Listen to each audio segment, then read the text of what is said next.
What's up, everybody? My name is Godzi, and welcome back to some more Umineko When They Cry Questions Arc. Last episode, we continued with Chapter 2, and it 100% confirmed that Kanon is dead because Beatrice said it in red. Haha. And there was a lot more arguing about all the fucking master keys and stuff and whatever. So, with that, we're gonna move onward. I think the 4 living servants are in the kitchen, as is Nanjo, so I guess we're with them now. There were 5 humans in the kitchen, but it was very quiet, filled only with the sound of the rain. It was only accented by the sound of Shannon and Kumasawa washing the dishes. Wash those dishes, you bitches. Goda was using the leftovers from breakfast and lunch as ingredients for a soup. What? What do you have for breakfast and lunch that you can make into a soup? Whatever. Rosa had suspected that poison might have been added to the food, so they decided to eat canned goods, but it hadn't been too satisfying. But Goda thought she was being too cautious, so he was spontaneously creating a soup to be served only to those who wanted some. I guess that makes sense. Shannon and Kumasawa were washing the dishes that the food had been arranged on. On the inside, they thought maybe Goda should wash them, since he'd been the one who'd wanted the food arranged on plates in the first place, but they left their complaints unsaid for the time being. Genji and Nanjo were facing each other across a crude chess set that had many years of experience. The game had still only just begun, and because the opening game of these experienced players had been honed to perfection, it looked like a ceremony where they just moved specified pieces in a specified order. That's a nice aroma. You wouldn't get this from canned food. It was made only from sealed ingredients, so there won't be any poison mixed in, this time at least. I am making enough for everybody, so please, eat. Of course, I will also taste for poison. Please feel secure and eat. That really is a nice aroma. Goda, the food you cook really is delicious. Being able to create delicious food when you buy delicious ingredients is hardly special. My master taught me that a true cook needs to perfect their ability to make delicious food from whatever is on hand. That was a good master. Thanks to him, it looks like we'll get to enjoy some truly delicious soup. Although, it is a shame that it was made from ingredients intended for all of the family members to eat. I'm sure Rosa is tired after everything that happened this morning. It is only natural. But thanks to that, we get to drink some soup made from delicious ingredients. Ha ha ha! Rosa had fervently warned everyone that they didn't understand the danger they were in, and that they must assume that poison was mixed in with the food.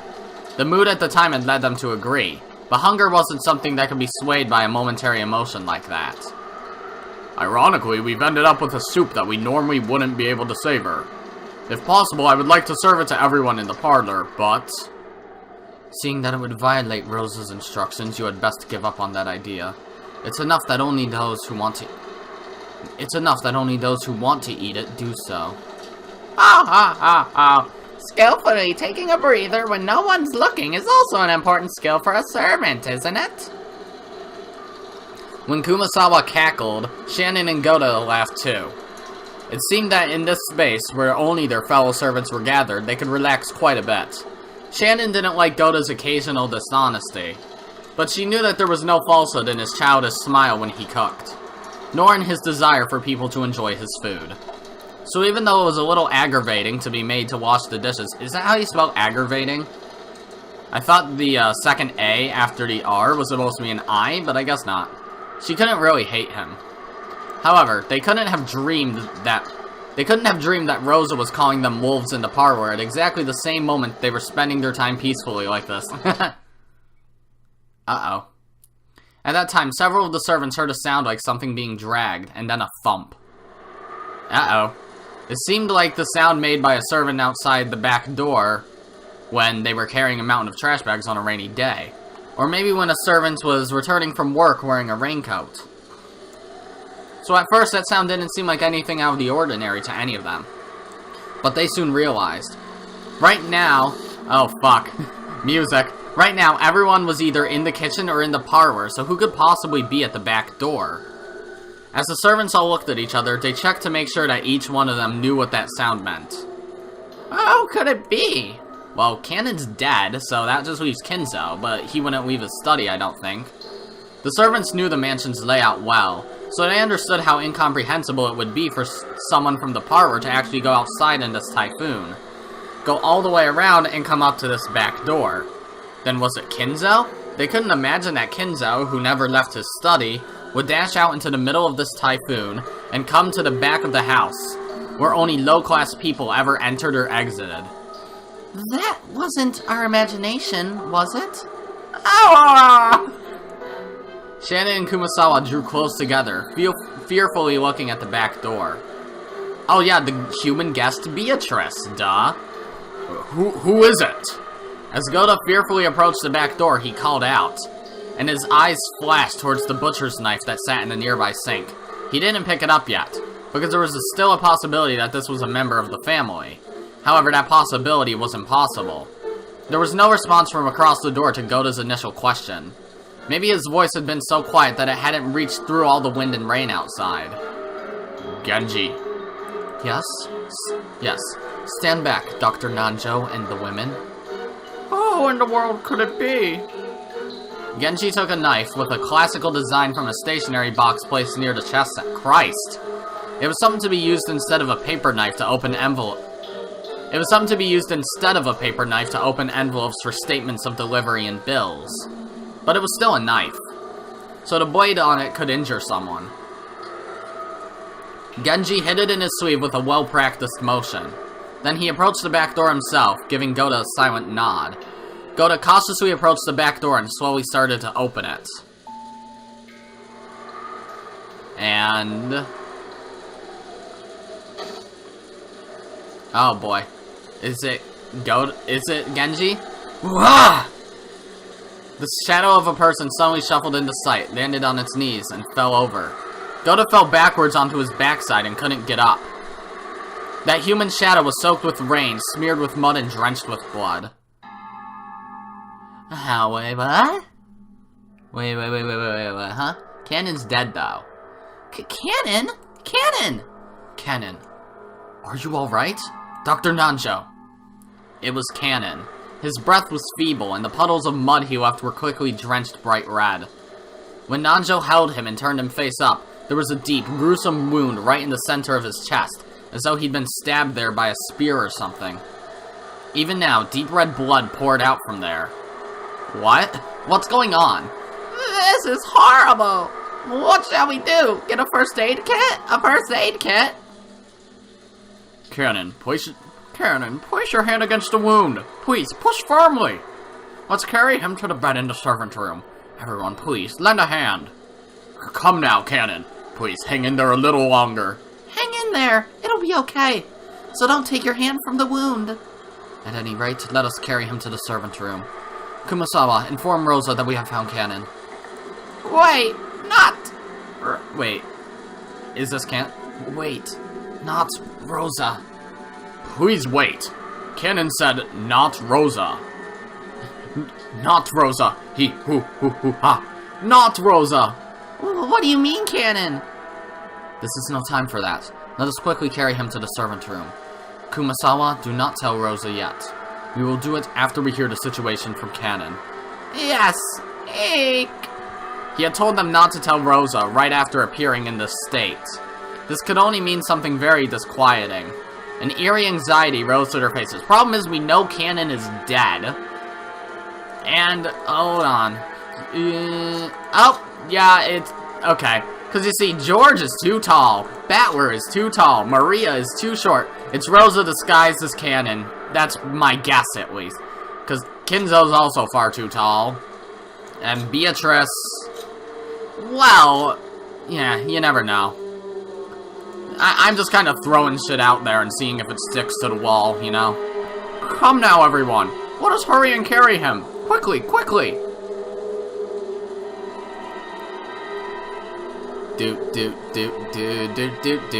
Okay. Kanon's wound was unbelievably deep, and judging from Nanjo's pale face, it was a miracle that he was still conscious. This is horrible. He appears to have been stabbed by something like a spear. If it hasn't reached the lungs, I might be able to do something. At any rate, we must stop the bleeding. Oh boy. No matter how much Nanjo tried to wipe off that gushing, deep red blood, he couldn't do it, he couldn't wipe it all away. And each time this wound was aggravated, causing Kanon to cry in anguish. Kanon! Kanon! Kanon! Hang in there! Hang in there! Doctor Nanjo, here's a new towel. How horrible! What is his condition? In all honesty, this is so severe that I cannot believe he is alive. Maybe the location of the wound was fortunate, but the blood loss is too horrible. A blood transfusion is necessary, but that will be impossible until tomorrow. Kanon was stabbed in the chest in the first game, too. Huh. Rosa, to us. Yeah. Don't talk, Kanon! Your wound will open! Rosa came to Milady and me, and... Oh. He's actually saying it was Rosa? But Kanon's supposed to be dead, so I don't know what's going on. What did you say? Rosa? Did? Oh, could that mean? Could that mean? Are you certain? Yes. What was that sound? Was that something to do with this? No. Yes, I'm certain it was Rosa.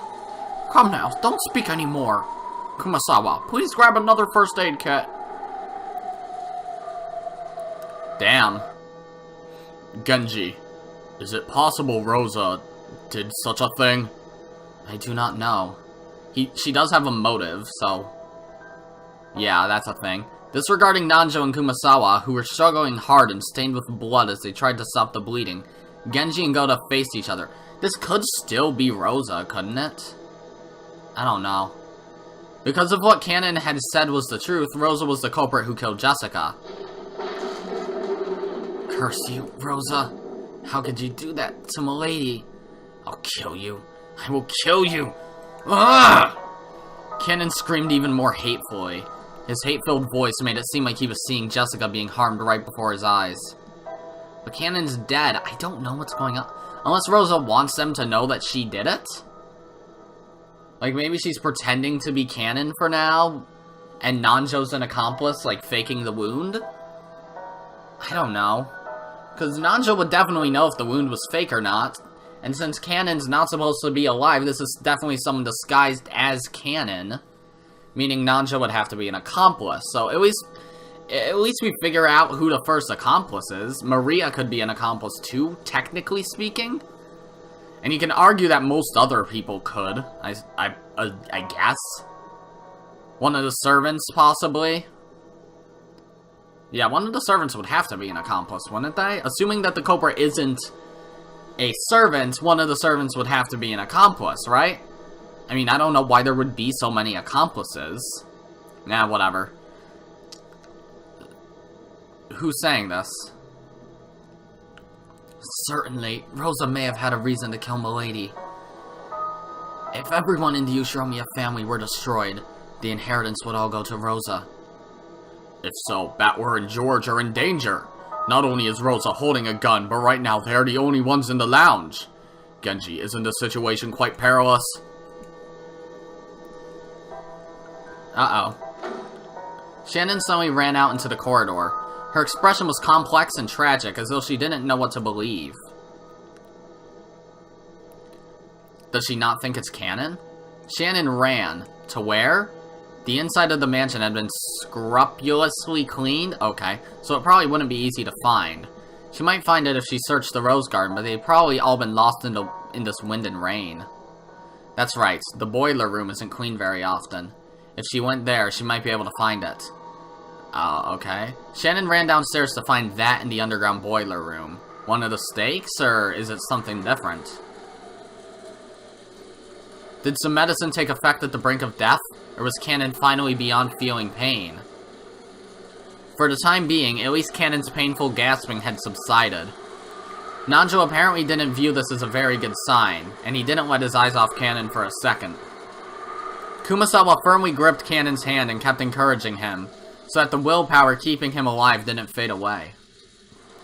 Genji and Goda seemed uncertain how to respond to the truth Kanon had risked his life to deliver. Rosa's gun surely has 4 or 5 shots loaded. That is no small number, but loading cartridges into a Winchester should require quite a lot of practice. She might be able to get 1 shot off, but if everyone attacks her at once, we should be able to take the gun from her before she shoots again. We may have a doctor on this island, but we have no access to medicine and no hospital. If the location of the shot is bad, that person will die. I understand that. But more importantly, if we don't move quickly, there's a chance another crime will occur. It seems to me that Rosa managed to cleverly chase us out. Maybe George and Battler are being killed right now. If our foe is so dangerous, wouldn't it be better if we didn't provoke them too much? But tomorrow is still a long way off. We can't even imagine what strategy she might use. Genji, we should take action first. If we can at least steal the gun under some pretext, it might work out. I don't know why this came to mind. They haven't ever said that there are 19 people. That's never been said in Red. It's never been said in Red that there's 18 people. But I have, like, a really dumb theory that just kind of randomly came to mind. What if one of the 18 has an identical twin? Meaning there's 2 people who look exactly like that, and both would be recognized as that. Is it not possible that one of the characters has identical twins? I'm just gonna throw that out there. I have no evidence for or against it.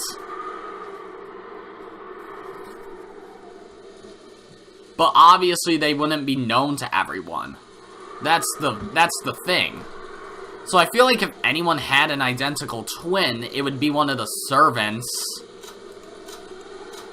Or Kanon could actually have an identical twin. Lunan. Oh yeah, Lunan. Well, that was the other servant Natsuhi mentioned long ago, wasn't it? Oh. What if this Lunan person is behind it? Who knows? That was probably just a random character they threw in there. Who knows? We'll figure this shit out eventually. But tomorrow is still a long way off. We can't even imagine what strategy she might use. Genji, we should take action first. If we can at least steal the gun under some pretext, it might work out. There are 4 or 5 cartridges, are there not? That means there aren't enough to kill all of us. As long as we don't carelessly provoke her, surely even Rosa wouldn't be that rash. No, she said it. She said she'll massacre all of us. That's easily Kanon. Kanon, who they'd thought was sleeping quietly, suddenly started talking brightly. This ain't good. Almost as though he'd been awake this whole time and then suddenly opened his mouth. Kanon looked firm and steady, which relieved Nanjo a bit, but considering the depth of that wound, he couldn't wipe away a certain creepy feeling. He knew because he was a doctor. After losing so much blood, Kanon might easily have lost consciousness.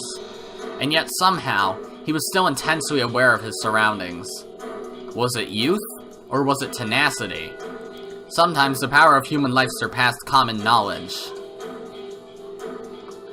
While stopping the bleeding, Nanjo had groped around a bit inside the bleeding hole with tweezers, making sure there were no foreign objects inside the affected area. And the great depth of the wound had shocked him. It had certainly reached as far as his lungs. And yet... No, but the fact that he's still alive is wonderful. But Kanon had spoken clearly. He'd hatefully stated that the one named Rosa made this wound, cursing and raging over and over and over. Oh, you good, Kanon? Uh-oh. Those are blood red eyes. Who has red eyes that isn't... No. Eh? Uh-oh. I feel like it might actually be Rosa. This is not good. She wants to kill everyone by any means necessary before the typhoon passes, so that she can have the Master's wealth all to herself. She told me that clearly. Damn, what a person. Genji, what should we do? Are there any weapons we can? I find it hard to believe. To think that Rosa would say something like that. Genji, it isn't a question of whether you believe or not. She told me. I heard it. Why won't you believe me? Uh-oh, he looks absolutely psycho. It's Demon Kanon. Don't get up. You'll harm your wound. Kanon sat up on the bed, speaking to Genji, who didn't seem to be willing to believe Kanon's story. She'll definitely kill all of us. She must have killed everyone in the parlor by now. If we don't kill her first, we'll definitely be killed first. Do they not notice his eyes? Just like how I was killed first. Everyone else will also be killed first. Kill or be killed. Kill or be killed, or kill or be killed. Kanon, does that really not hurt? Oh, this is nothing. What do you mean it's nothing? It really isn't a big deal. It doesn't even hurt anymore. It's really nothing. As Kanon said that, he began to untie the bandages that had been painstakingly wrapped. Don't do that. The gruesome hole in his chest was immediately exposed. Kanon, you mustn't do that. Lie down, quickly. I said it's fine. Hey, see? This is nothing, right? Kanon showed off his gaping wound, which was still slowly spitting out foamy blood. Ugh! Everyone averted their eyes reflexively. Look, I told you it wasn't a serious wound at all. Stop! You mustn't play with the wound! Come on, see? It isn't a deep wound at all. Look. Kanon held up 2 fingers, showed them to everyone, and slowly started to stick them into the gruesome wound right in the center of his chest. Plunging, slimy, squishy, wet. The fingers went in deep, all the way to their bases. That's what she said. Squish, gloop, bloop, oh no. Don't use bloop to refer to someone fingering their chest wound. Hey, Kanon, stop it! Those fingers were sticking all the way into his chest, up to their bases. And then he slowly pulled them out in exactly the same way. The fingers he pulled out were stained a sticky, solid, deep red color, and there was even a thread hanging. The fingers were covered up to their bases in deep red. Ew, what in the world? It's obviously not canon, right? It's probably just fake magic being shown to us, like with the goat butler. That's probably just it. See? It is not a serious wound at all. See? Uh-oh. At that moment, the door was slammed open and Shannon appeared. Even after she saw Kanon, stained with fresh blood, her impregnable expression didn't falter. Hey, Shannon, where'd you go? I'm on the verge of death here, so where'd you go? Oh wow, she's serious. That's right. I went to the boiler room. There was something I had to find. More importantly, there's something I need to ask you. Are you really Kanon? Huh? What? It was only natural. Everyone believed he was Kanon, so they couldn't understand the meaning of Shannon's question. When they looked, they noticed that Shannon was holding a handkerchief in her hand.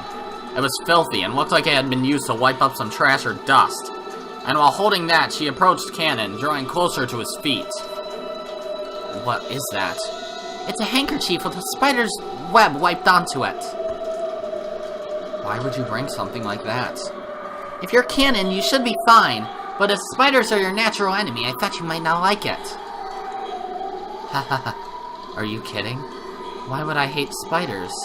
Sorry, I'll try it. Shannon! Oh.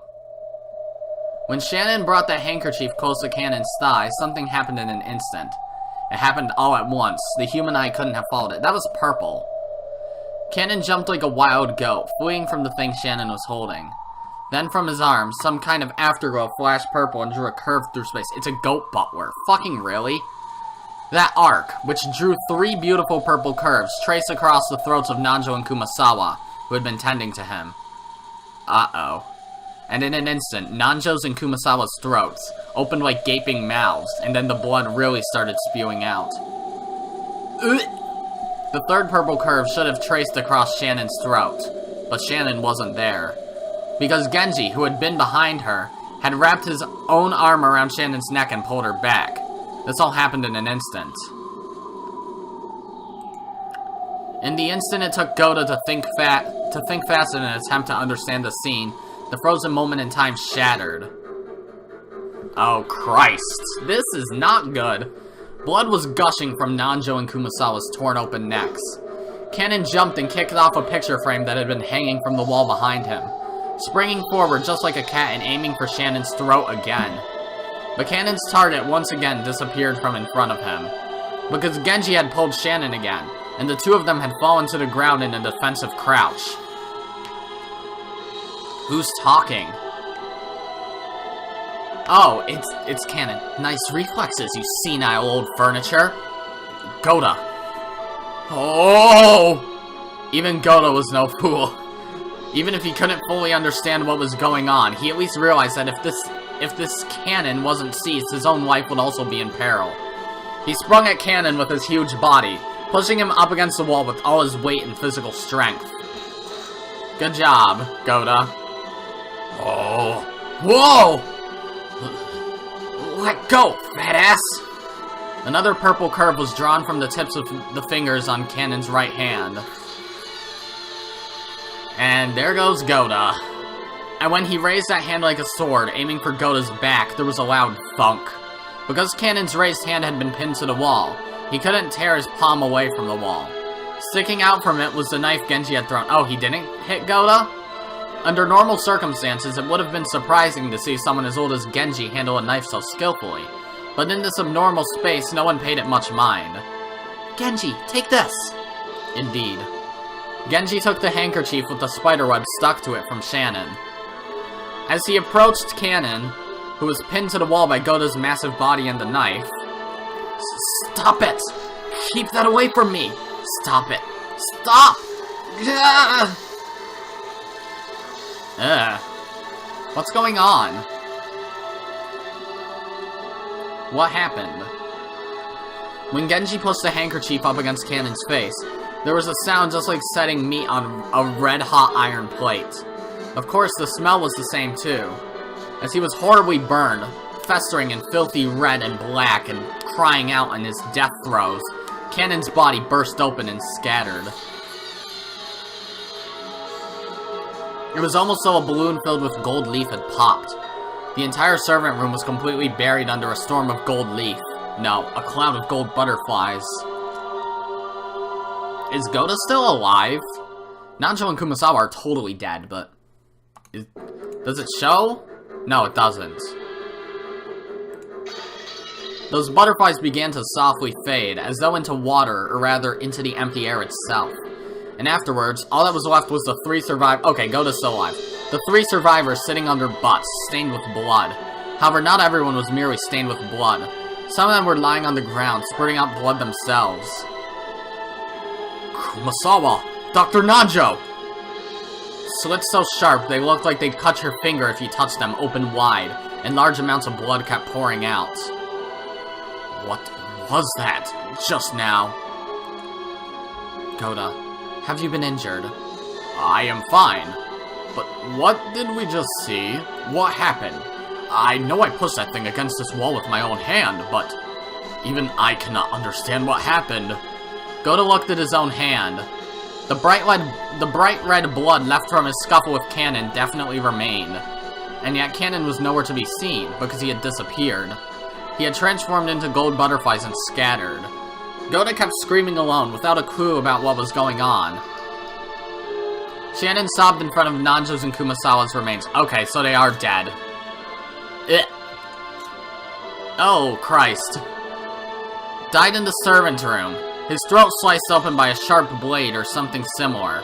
However, this alone isn't enough. Died in the servant room, her throat sliced open by a sharp blade or something similar. Something similar. Okay. The finishing touches are yet to come. Huh. As Genji watched over her, silent as always. Transition. I thought it was gonna go to Battler and Beatrice, but I guess not. Christ, that was weird. Why is the clock on the left now? It's a little after 1:15. It's 1:17. Okay. I'm confused still. Greatly confused. Dr. Nanjo and Kumasawa were? What on earth are you talking about? Oh, Shannon's here. Ah, Shannon. Thank goodness you're safe. If something had happened to you, George. Oh boy. George, be quiet for a second. A murder occurred before your very eyes, right? Did you see the culprit or not? That is, how should I explain? Genji. Even we cannot adequately explain what happened in front of us. It certainly, happened right before our eyes. It was right in front of my eyes. However, it was, what was it? Even I don't understand. What are you saying? You couldn't have met anyone except the witch Beatrice, whose location has been unknown since yesterday, or Kanon, who's gone missing. Was it a man or a woman? You should be able to tell me at least that much, right? Aunt Rosa, calm down a bit. Anyone would be confused if two people were taken out right in front of them. Goda, Genji, there's no need to rush. Tell us what happened, one thing at a time. As to that, how should I say it? Dr. Nanjo and Kumasawa had been killed. We understood that much, and it seemed that it had occurred in front of these people's eyes. But even so, they spoke awkwardly. They admitted that they had definitely seen the crime with their own eyes. But when asked to explain what they had seen, their mouths went suddenly shut. I could understand why Aunt Rosa was irritated and flaring up. Shannon, did you see it? When Dr. Nanjo was attacked? Yes.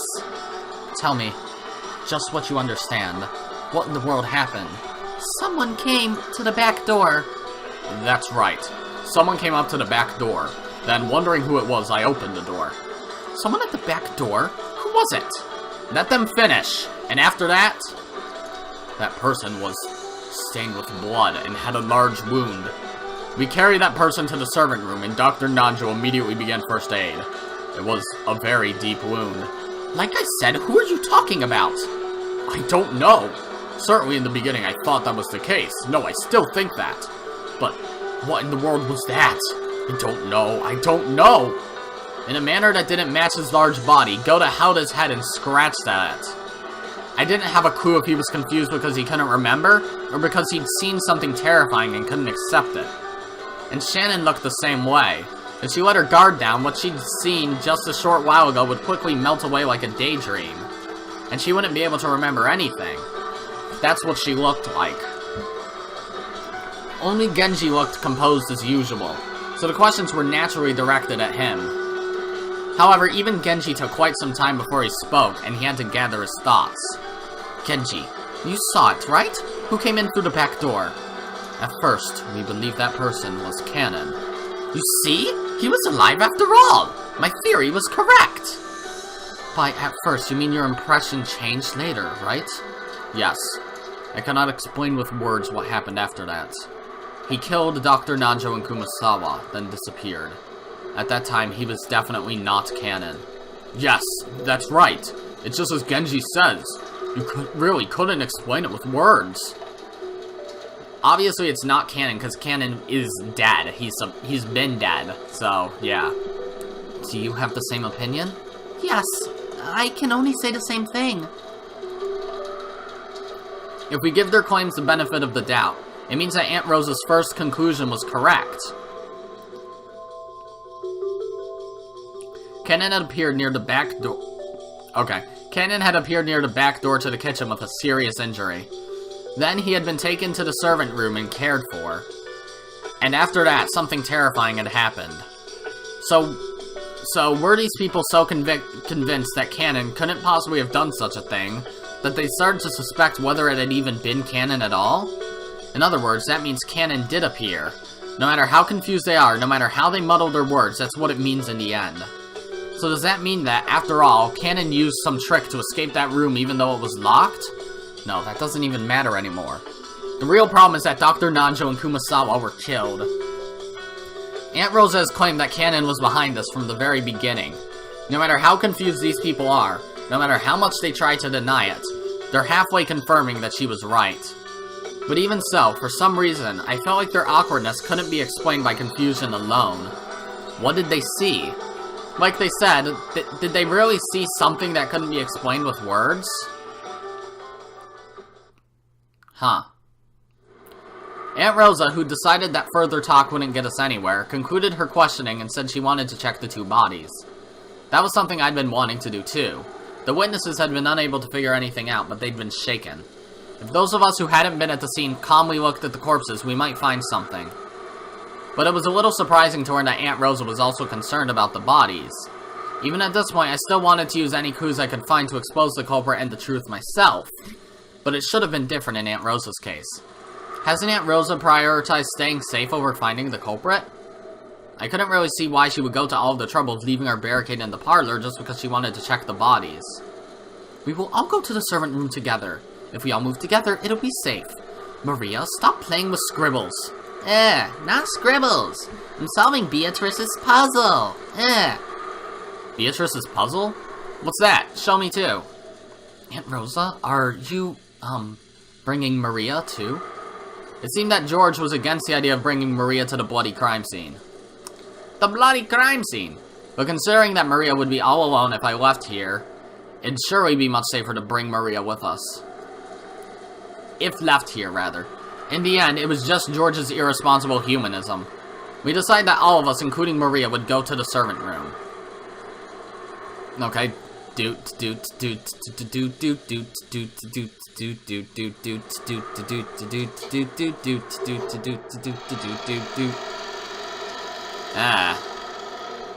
bed in the servant room was stained with bright red blood. No, not just the bed. The whole room was covered with a gruesome paint from countless bloodstains. That dreadful scene alone was enough to give us an idea of the repulsive sight they'd been trying to describe. I want to look too. Maria, wait here with me. George was standing by the entrance, covering Maria's eyes with his back to the room. He probably didn't want to dirty an innocent girl's retinas with the repulsive blood in this room. She already saw the 6 bodies in the chapel. That was surely the correct decision. I was acting tough right now, so I didn't mind. But for the rest of my life, whenever I see red paint scattered around, I'll probably remember this room and start to vomit. My retinas have already had this room burned into them. In other words, it's already too late for me. Huh. Where did they... Oh, their bodies are gone. Right after they entered the servant room, Goda and Shannon trembled. We shook, wondering what horrible new situation had arisen to make them tremble again. What happened? What is it? Aunt Rosa also shuddered, raised her gun high, and searched for whatever it was that had made them shudder. But she couldn't find it. It was only natural. They were trembling because they couldn't find it. Hey, what in the world's going on? The 2 bodies aren't here. What does this mean? That can't be. Those 2 were definitely here. Wait. What the hell? Are you saying the corpses just walked off somewhere? That couldn't happen, right? I mean, wasn't the servant room locked? Didn't you unlock the door when you came in just now, Goda? So what does that mean? Isn't this just the same as Jessica's room? Someone's disappeared from inside a closed room again? That's ridiculous. I don't have a clue what happened either. When we left this room, we definitely locked it. I don't have a clue what's going on anymore. Well, at least we know there was a key inside the room. In the form of Kumasawa's master key. So, that's a thing. There was a timid, pitiful smile on Goda's face that he definitely wouldn't have let show normally. Shannon was the same. And the culprit got a master key from Jessica's room. That's what they did. Because I doubt they're going to go back up and check Jessica's room. So, even if they did lock the door behind them, they probably just tore down the door, they kicked it open or something, and took the master key off of Jessica's body. So, there. 2 corpses disappeared. And furthermore, they disappeared while the door was locked. Even if Kanon was the culprit, he shouldn't have had a master key anymore. That's wrong! Kanon isn't the culprit! Shannon. I believe Shannon. Kanon is not the culprit. This must be the doing of someone who looks a lot like him. No. Kanon could have gotten a master key. After all, his master key was found in the pocket of Jessica's corpse. And who took that key? That's right. It was Doctor Nanjo. Oh, Nanjo took the master key from... So there wasn't one in there. So there are 2 master keys in this room. Or there were. Huh. That's right. Back then, it definitely was Dr. Nanjo who searched through Jessica's clothes and found the master key. So if someone had the opportunity to search Dr. Nanjo's corpse, it would have been easy for them to take the master key back. Aunt Rosa searched under the bed and in the locker. By now I also understood what that meant. If you assume there are two culprits, this can be easily explained. The first person was Kanon, or maybe an imposter who looked like him. He finished off Doctor Nanjo and ran off somewhere. The second person was probably the 19th person, Beatrice, whose location was unknown. That person hid under the bed in the servant room beforehand, and while Dr. Nanjo's body was enshrined here, they waited for Genji and the rest to leave. Then later, they crawled out, took the master key back from Dr. Nanjo's pocket, and carried the two corpses away for some reason. If they then locked the door with the master key, you'd end up with this closed room. Yeah, that's not what happened, though. Okay, finally these two again. You constructed that one pretty fast, basing it off your reasoning from Jessica's room. With that method, you could create a closed room even without magic. Should I give you passing marks? However, interestingly enough, there's one thing you mustn't forget. If the culprit took back the master key as you suggest, they must have known that Nanjo took the master key from Jessica's body. You don't have to tell me that. You're probably trying to say that it's information only the people in that place at that time could know. Ha!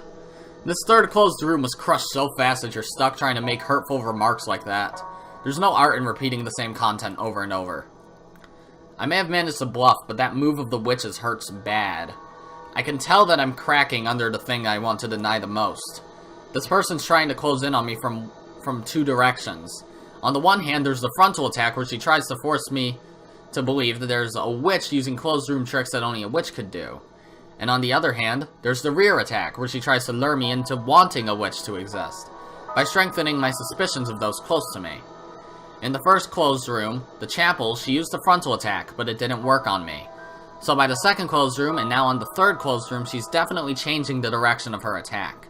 However, the fact that she is changing the direction of her attack proves that my resistance is having some effect. And she must have given up on the frontal attack because she clearly can't win with it.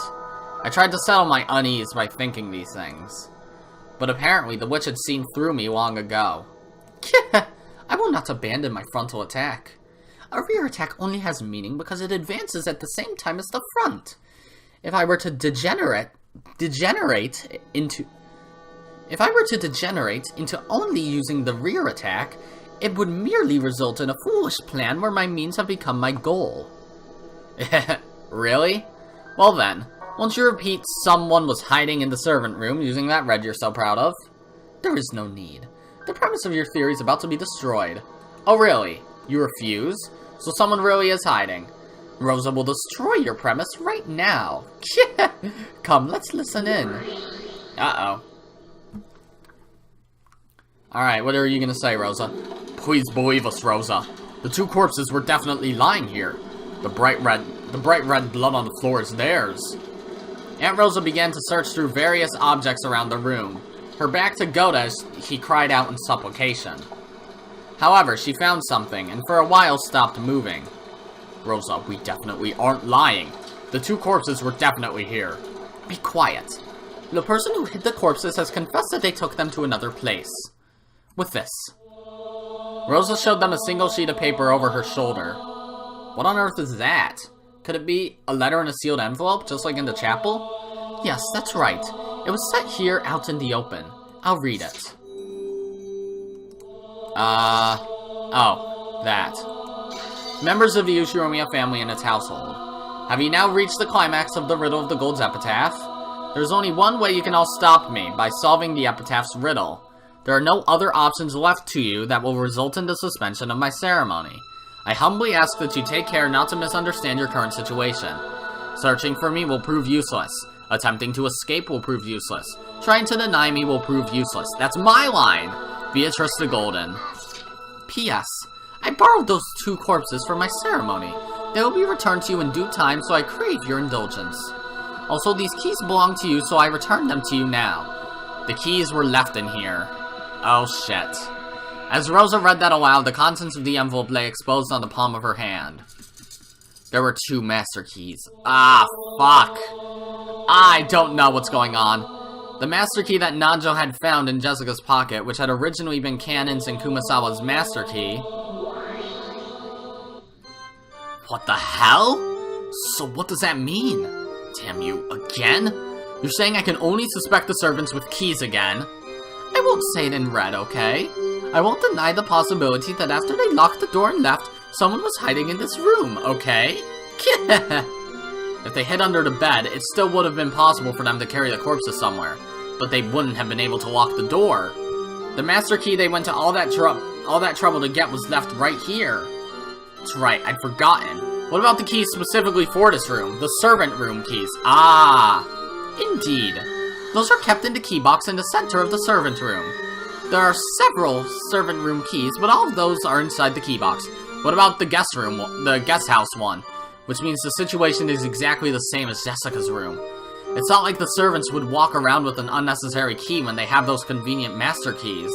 I can accept that they're all kept in the key box. And the other conditions remain unchanged as well. Entry and exit are impossible except for the single door and the single window. Therefore, hidden doors and irregular methods of entry cannot exist. You never said that in red. Rejoice, great detectives. And those were both locked. The door and the window do not permit any kind of entry or exit when they are locked. So it wouldn't work to remove the door and make a crack to slide in through or anything like that while the lock is still set. And obviously, it is impossible to unlock the door without a servant room key or the master key. It's a pain having to read all these aloud every time. Sooner or later, I should think of a word to put this all together and abbreviate it. But you can't repeat that someone was hiding in this room. However, that alone won't break open the door of a closed room. Ah, damn it. It's useless, it's all useless. What happened to that spinning the chessboard around thing that you're so proud of? Please announce your boastful strange theory. Spin the chessboard around? What would I do if I were the culprit? I carry the corpses off somewhere. I leave a letter. I lock the door from the inside. Then I just have to escape this room by some means. Damn it, is that even possible? I was told in red that you can't get outside except through the door or the window. At that moment, I got it. That's right. The culprit carried away the corpses, left the letter, and since they didn't use a hidden door, they weren't able to escape. That's it. This isn't a question, it's an answer. Beato, before I ask you to repeat anything, I want to check the definition of hidden doors that you're using. Okay. What have you thought of? Very well, I'll explain. A hidden door refers to an entrance or exit that cannot be recognized as such by those who don't know of it beforehand, of course. Of course, even children know that. So in other words, if you can't get outside the room with it, it isn't a hidden door. Oh, so that's your game. Oh, so he's referring to hidden compartments. I kept thinking there needed to be some way for the culprit to escape from the closed room. That's wrong. The culprit couldn't escape, so they decided to hide until we all left. During the second closed room, I tried applying this theory to Kanon. But after hearing Kanon was killed in red, I gave it up. After that, I proposed that a third person might have been in the room before escaping through a hidden door. And then for the first time, I was faced with the red claim that no hidden doors exist. Now move from there to what I've just learned. That term, hidden door, refers to things that make it possible to enter or leave a room. In other words, that category doesn't cover things that don't actually lead in or out of the room, even if these things could never be recognized by people who didn't know about them beforehand. So if we had something like a hidden shelf or a secret closet, for example, that wouldn't count as a hidden door. That means the third person from Jessica's room is hiding here, waiting for us to leave. How pathetic. It was all just a bit of wordplay. Looks like that technique should be enough to handle even this third closed room. If there's a hidden shelf under the bed or anything like that, that'd be enough. The culprit's hiding somewhere, waiting for us to leave. The culprit is also trapped in this closed room even now, which means at this very moment, the culprit is still hiding in the servant room, holding their breath. And that means, what the hell? Even though we've been tortured by closed rooms 3 times, at this very moment we've actually gotten the culprit in checkmate. I'm finally starting to see it. Eat this, Beato. Repeat it. There's no one in this room other than us. By us, I mean me, George, Maria, Aunt Rosa, Genji, Goda, and Shannon. Got it? What do you think? You can't say it, right? Huh. I'll bet that hit you where it hurts. If you refuse, then say it, damn it. Here comes the next one. Repeat it. I don't know how they're hiding in this room, but if they are, then this solves the second closed room, Jessica's room, at the same time. I finally caught her by the tail. With this I can explain everything. Witches don't exist and I don't have to suspect anyone. Alright, starting now, I'll spin it all around. Now I'll have her repeat that. No one exists in this room except your group. Your group refers to Battler, George, Maria, Rosa, Genji, Goda, and Shannon. Oh boy. What? Let's go back to Jessica's room. When Jessica's corpse was discovered, only Battler, George, Maria, Rosa, Genji, Goda, Shannon, Kumasawa, and Nanjo were in Jessica's room. Whoops, the corpse of Jessica is also included. Therefore, both in the case involving Jessica's room and the one involving the servant room, no humans exist that you were not aware of. No one is hiding. And I'll say more. No method exists by which the door can be locked from the outside without using a key. Regarding the window, no method exists by which it can somehow be locked from the outside. And let me also say this. You are incompetent.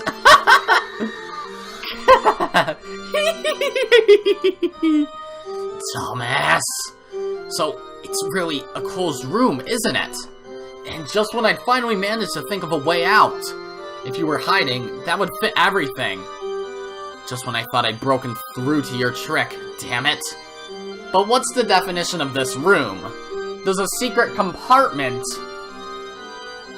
Would a secret compartment go to another room but not allow you to escape the initial room because the only way you can get to that room is through that room? Like, for example, in my room, my closet, I could bullshit that that's not part of my room and that it's a separate room. So if I was hiding in the closet, you could bullshit that I'm not in my room, but rather in my closet. However, I have no way to get out of my closet without going through my room to get back to my hallway. So if there's some sort of secret hallway or door in Jessica's room or in the servant's room that leads to another room that they cannot escape from without going back through Jessica's room or the servant's room, then would that count as being in the servant's room or Jessica's room? Just some food for thought. Ah! It's useless, it's useless, it's useless, it's all useless! For a second I thought I had it! It was all useless! Damn it. I was so sure that I'd finally seen through her, that I'd seen how she distracted me with her clever red wordplay and fooled me. Just when I thought I'd found a light in the darkness, it disappeared. Just disappeared, swallowed up by a blood-red sea. Red. Wait, red. No one is hiding, and there's no hidden door, and no way to get past the door or the window while they're locked. Have you just proven that it's all impossible? Has the devil's proof been fulfilled with a frontal attack? Impossible. That's impossible. What's wrong, Ushiromiyas Battler? Fucking hell. Okay, the servant's room, there's an obvious answer for that. Jessica's room, I have no idea. But there's an obvious answer for the servant's room. What about the keys to that servant's room that are in the servant's room in the guest house? Because this is the one in the mansion. There's one in the guest house and one in the mansion, right? Or, if I'm remembering correctly, then that's how it was. Ah, fuck it, who knows? Weren't you so confident in your ability to deny witches? Why are you groveling and wringing out bitter tears in a place like that? Yes, what a truly splendid tactic. Truly splendid how you're trying to make me fall over and drown in a sea of tears from my own laughter. That is what you're trying to do, right? You're trying to make me laugh and laugh and laugh myself to death, right, Ushiromiyas Battler? Okay. What are you calling magic?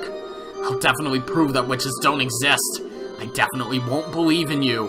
You used the power of magic and bullied and killed everyone for fun? I definitely won't accept that! Hey, Battler. Sorry for bullying you so much. I'll spin the chessboard around from my side. I'll stand in your place and show you the best possible move you can make. Want to hear? Don't screw with me. I don't want to hear. I don't want to hear. Consider Jessica's room. You were off to a good start, you know that? All that about hiding and waiting for everyone else to leave, that truly was well spotted. But why did you only think of Kanon and me, the 19th person? I see, so the hide part of hiding and waiting got in the way, which prevented you from getting any further. Come on, you see what I'm getting at, don't you? It's Jessica! Jessica! What? If Jessica were the culprit, a farce like this could be easily constructed. She killed Kanon and carried him off somewhere. Then she played dead and let us walk by. But that's ridiculous. Dr. Nanjo definitely confirmed that she was dead. So was Dr. Nanjo an accomplice too? It's wrong. I also confirmed that Jessica was dead. Of course, I've never examined a corpse before, but she was definitely dead. I think she was dead. No, that's probably surely definitely what I thought, but certainly wait. She was dead. She was dead. Jessica was in on it. And Nanjo, who examined her corpse, was in on it too.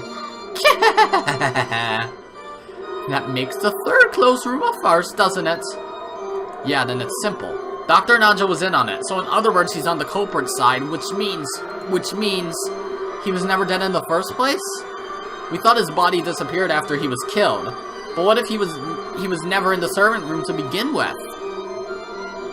So if Kumasawa disappeared with him, does that mean she's in on it too? That's not all. The servants who all agreed to keep to that story, Genji and Goda and even Shannon, were also in on it. And the one who stole the key from Maria's handbag was Jessica. No, it could even have been George. After all, Shannon is on the culprit. If Shannon is on the culprit side, that automatically makes George on the culprit side. Wait a second. Just wait a second. They're all wolves. They're all wolves. Not only am I drowning in an ocean of bright red blood, there are packs of wolves clamoring on the banks, whose blazing eyes tell me that they'll eat me if I crawl out. Which way should I die? Should I deny everything and drown in a bright red sea? Or should I learn the truth and have my whole body chewed to bits by the wolves? It's either one hell or the other. I can't choose. Gah! Damn. That's why I'm here. Come, Ushiromiyas Bachelor, and kneel. Swear your eternal loyalty and lick my shoes. If you accept me, all of the riddles will be resolved. With my power, any kind of closed room can be created or destroyed. Battler, don't you want to abandon yourself to the joy of surrendering to one with power? Why are there three of you? True, triplets. Wait, my theory was right. There's someone who has identical triplets. There we go. I'll make you my favorite furniture. I'll love you so much and make you my toy until you turn to ashes.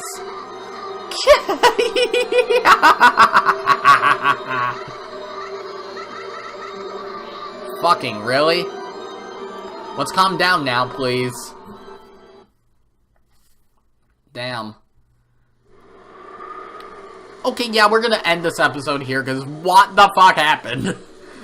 Wow, okay, sure. Alright. That's gonna be it for this episode. If you liked it, be sure to press the like button, and if you didn't like it, fuck you too. Remember to subscribe, follow me on Twitter, and hit that notification bell to stay up to date on all my videos and stuff. And as always, my name is Godzi, and I will see you all next time. Goodbye!